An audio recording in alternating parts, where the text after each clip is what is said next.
Pastor నేను ఇలా చెడ్డ పనే, అది దుర్మార్గమైన పనైనా సరే ఎక్స్ప్లెయిన్ చేస్తూ ఉంటారు. అట్లా ఉంటుందా అంటే? అట్లా ఉండేది ఆర్సీఎంలో ఉంటుంది. ఆర్సీఎం రోమన్ క్యాథలిక్ మిషన్లో వీళ్ళు చేసిన పాపాన్ని వెళ్ళి పాస్టర్ చెవిలో చెప్తారు.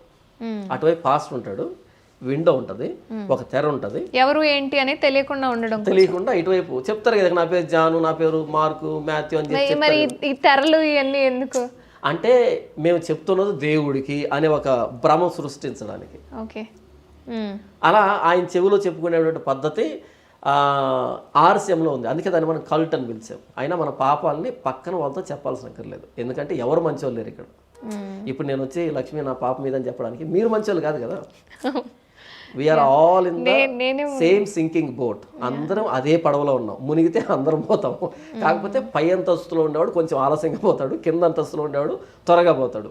పోవడం అయితే పక్కా కదా. నీతిమంతులు లేడు, ఒక్కడు లేడు, అందరం పాపులమే.